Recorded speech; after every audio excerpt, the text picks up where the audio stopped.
Hello friends, आज हम इस वीडियो में 10th क्लास की जो एक्सरसाइज 4.1 है उसका क्वेश्चन नंबर 2 को सॉल्व करेंगे, जिसमें हमें पूछा है कि निम्न स्थितियों को द्विघात समीकरण के रूप में व्यक्त करो। इसमें फर्स्ट है वो क्वेश्चन है वो एक आयताकार भूखंड का क्षेत्रफल हमें दे रखा है, वो दे रखा है 528 मीटर स्क्वायर है। फिर क्षेत्र की लंबाई चौड़ाई के दुगने से एक अधिक है। ठीक है, तो जो आयताकार क्षेत्र है उसकी लंबाई उसकी चौड़ाई के दुगुने से एक अधिक है।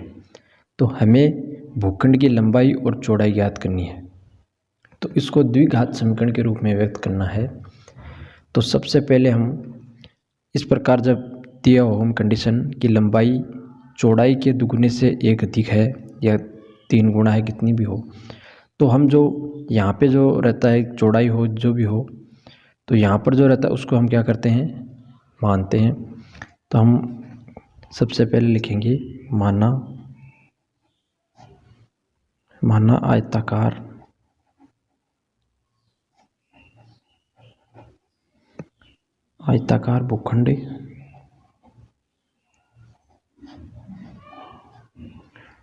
भूखंड की चौड़ाई अक्स है।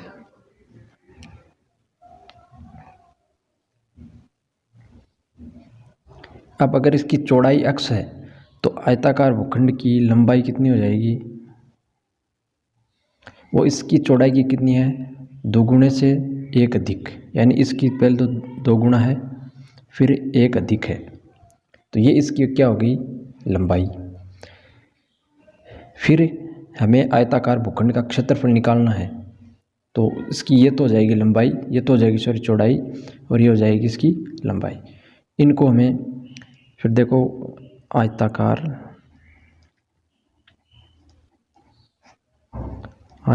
भूखंड का क्षेत्रफल, तो वो कितना होता है, लंबाई गुणा चौड़ाई।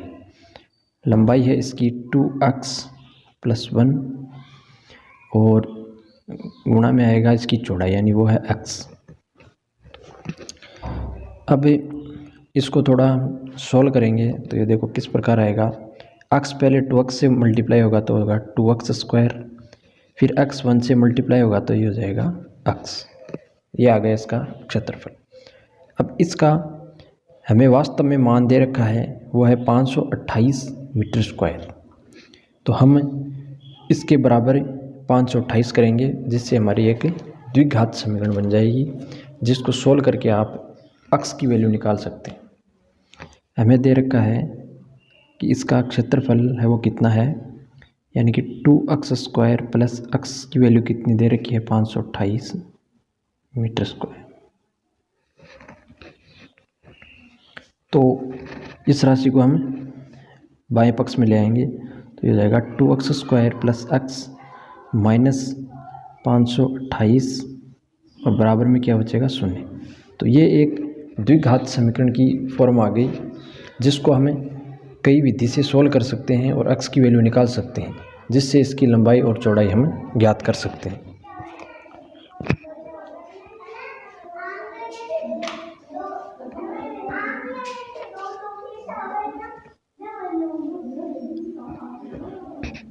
तो ये द्विघात की स्टैंडर्ड फॉर्म होती है। नेक्स्ट क्वेश्चन है हमारा कि 2 क्रमागत धनात्मक पूर्णांकों का गुणनफल हमें दे रखा है 306 है, तो हमें पूर्णांकों को ज्ञात करना है। इसके लिए हमें द्विघात समीकरण की रचना करनी है। तो देखो 2 क्रमागत धनात्मक पूर्णांक, तो पहले हम मानेंगे कि कोई धन पूर्णांक है वो x है, फिर दूसरा क्रमागति कौन सा हो जाएगा, x + 1, क्योंकि कंटिन्यू कोई संख्या होती है तो एक जोड़ने पर ही आती है। तो माना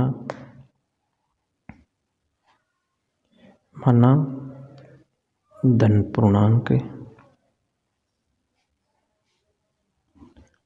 x है, तो इसके जस्ट अगली संख्या यानी क्रमागत कौन सी संख्या हो जाएगी, तो उसको लिखेंगे दूसरा क्रमागत धन पूर्णांक। यानी दूसरा क्रमागत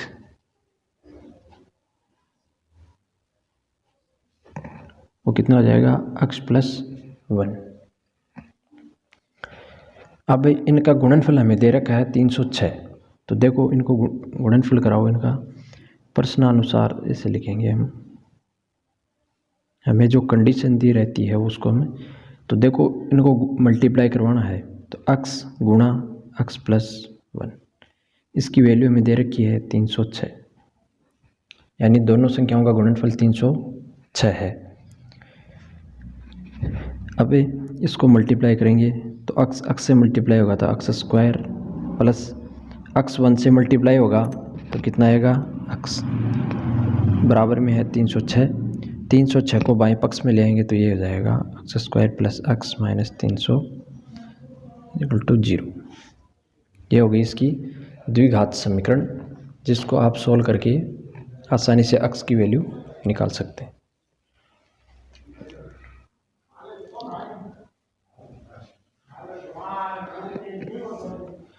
नेक्स्ट क्वेश्चन है हमारा कि रोहन की माँ उससे 26 वर्ष बड़ी है, ठीक है। फिर उनकी आयु का गुणनफल अब से 3 वर्ष पश्चात 360 हो जाएगा, तो हमें रोहन की वर्तमान आयु ज्ञात करनी है। इसके लिए आपको द्विघात समीकरण की रचना करनी है। तो देखो इसमें हमें दे रखा है कि रोहन की माँ उससे 26 वर्ष बड़ी है, तो सबसे पहले हम रोहन की आयु मानेंगे। तो माना रोहन की वर्तमान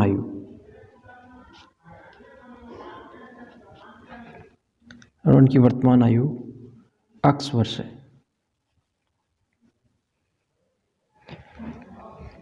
तो उसकी माँ की आयु कितनी हो जाएगी, तो हम लिखेंगे रोहन की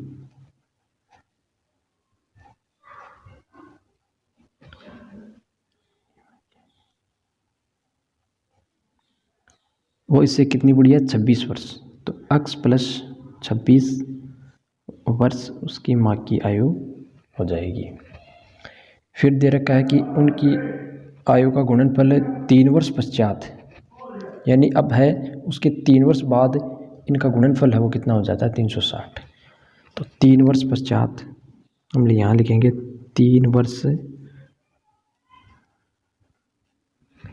3 वर्ष पश्चात रोहन की आयु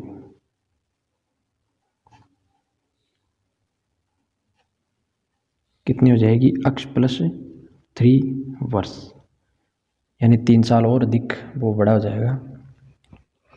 इसी प्रकार 3 वर्ष पश्चात रोहन की माँ की आयु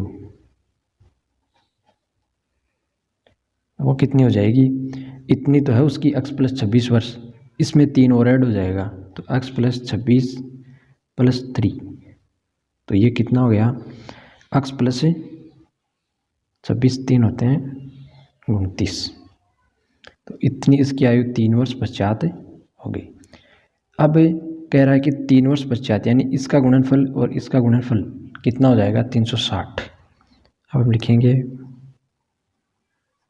प्रश्नानुसार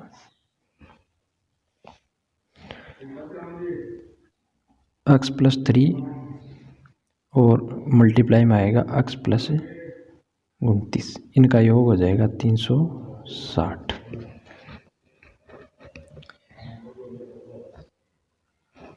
अब हम इन संख्या को कराएंगे मल्टीप्लाई, क्योंकि ये कोष्ठक की संख्या को ओपन करना होगा हमें। तो x से मल्टीप्लाई होगा तो होगा x² प्लस x इससे गुणा होगा तो हो जाएगा 29x प्लस ये हो जाएगा 3x प्लस 29 को 3 से मल्टीप्लाई करेंगे तो वो हो जाएगा 87। इस प्रकार ये इक्वेशन बनी। तो देखो ये 29x और ये 3x इनको ऐड करेंगे तो ये हो जाएगा 32x, ये हो जाएगा x² 32x प्लस 87।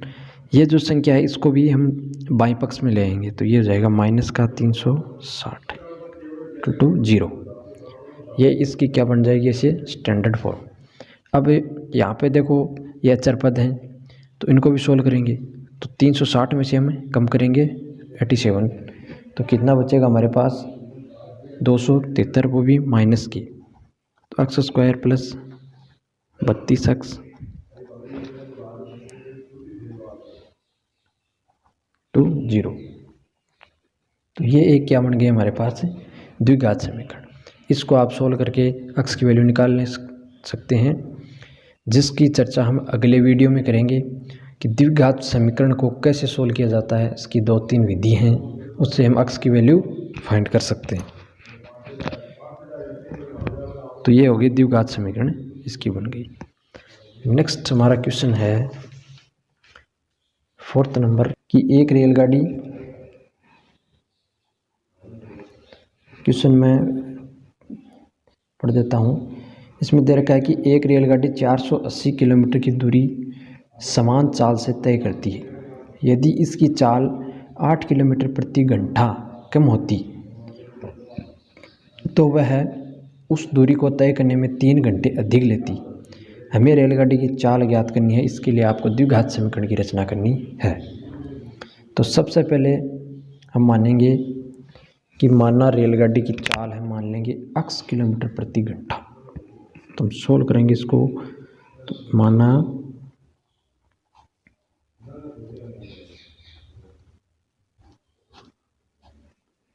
रेलगाड़ी की चाल x किलोमीटर प्रति आवर्स है।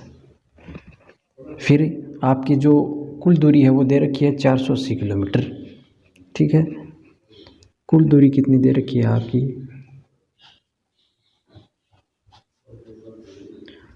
कुल दूरी हो 480 किलोमीटर। अब हमें समय निकालना है। तो देखो एक फॉर्मूला होता है, समय इज इक्वल टू दूरी बटा चाल। ये इसका फॉर्मूला है जिससे हम समय निकालेंगे। तो दूरी हो गई आपकी 480 किलोमीटर और जो चाल है वो कितनी है x। तो ये आ गया समय घंटे में। फिर ये कह रहा है कि इसकी चाल 8 किलोमीटर प्रति घंटा कम करनी है, उसके बाद हमें समय निकालना है। यानी कि चाल हम लिखेंगे चाल 8 किलोमीटर प्रति आवर्स कम करने पर चाल कितनी होगी इसकी x माइनस 8 किलोमीटर प्रति आवर्स। 8 किलोमीटर आवर्स इसकी जो चाल है वो कितनी होगी, कम होगी। अब हमें निकालना है समय। तो दूरी तो कितनी है 480 और इस बार चाल कितनी लेंगे x माइनस 8। ये हो गया इसका समय। तो दोनों चाल पर इसका समय हमने निकाल लिया। अब क्या दे रखा है क्वेश्चन में, अब हम लिखेंगे प्रश्नानुसार।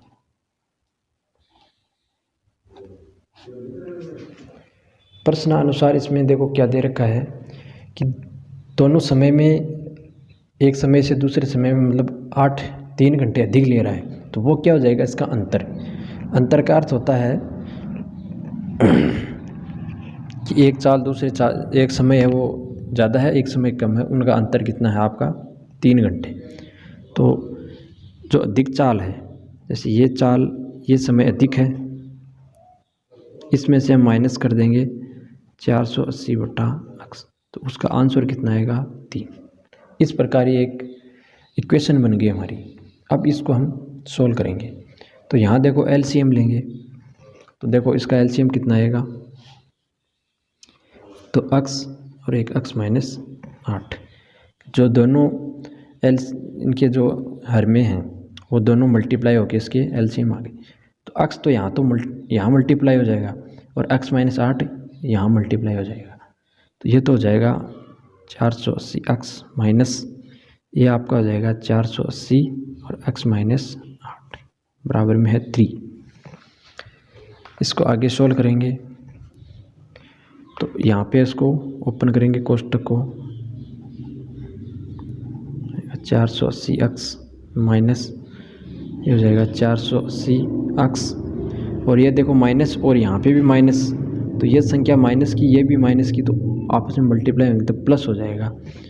तो ये संख्या बन जाएगी हमारी 3840 बट्टा में आपका x माइनस 8 ऐसा का वैसा है, ये बराबर में 3 है।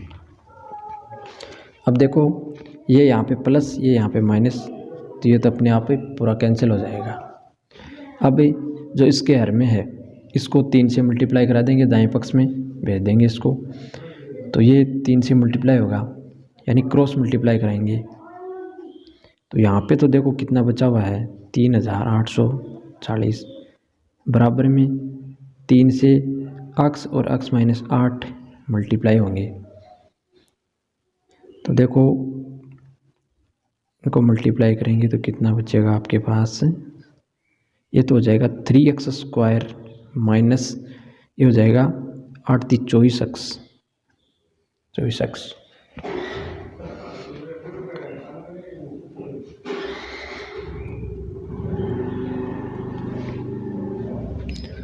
अब देखो इसको मैं दाएं पक्ष में लिख लेता हूँ, या हम इसको इस पक्ष को यहाँ पे ले आते हैं, तो इधर तो 0 बच जाएगा, और इधर जो एक पूरी इक्वेशन बनेगी द्विघात समीकरण, उसको हमें ऐसे शिफ्ट कर सकते हैं अलग अलग। इसको मैं लिख सकता हूँ कि इस पद को मैं इधर लिख लूँ और इसको इधर लिख लूँ, ऐसे इससे कोई फ़र्क नहीं पड़ेगा आपके इक्वेशन में। ये इक्वेशन इस प्रकार हो जाएगी। अब मैं इस पक्ष को इधर ले आऊँगा, तो ये बन जाएगा 3x² माइनस 24x 3840 बराबर 0। अब आप चाहें तो इसमें से 3 कॉमन ले सकते हैं और उसको 0 के डिवाइड में भेज सकते हैं। तो यहाँ से 3 कॉमन लेने पर यहाँ पर तो बचेगा x², यहाँ से 3 ले गए तो ये बचेगा 8x, यहाँ से 3 कॉमन लेंगे तो ये देखो 1 और 2, यानी कि 3 से डिवाइड करना है इसको। कॉमन लेने का अर्थ ये होता है। फिर बचेगा 8 और 0, तो ये आ गया 1200 आपके पास 80 बराबर में है 0। 3 को इसके डिवाइड में भेज देंगे तो ये शून्य हो जाएगा। इक्वेशन इस प्रकार आएगी x² माइनस 8x माइनस 1280 बराबर 0। ये आपका आंसर हो जाएगा। तो इस प्रकार आपका क्वेश्चन नंबर जो 2 है वो कंप्लीट हुआ। तो वीडियो अच्छा लगे तो उसको लाइक करें, शेयर करें, सब्सक्राइब करें चैनल को, क्योंकि मैथ्स की आपको इस पर अच्छी वीडियो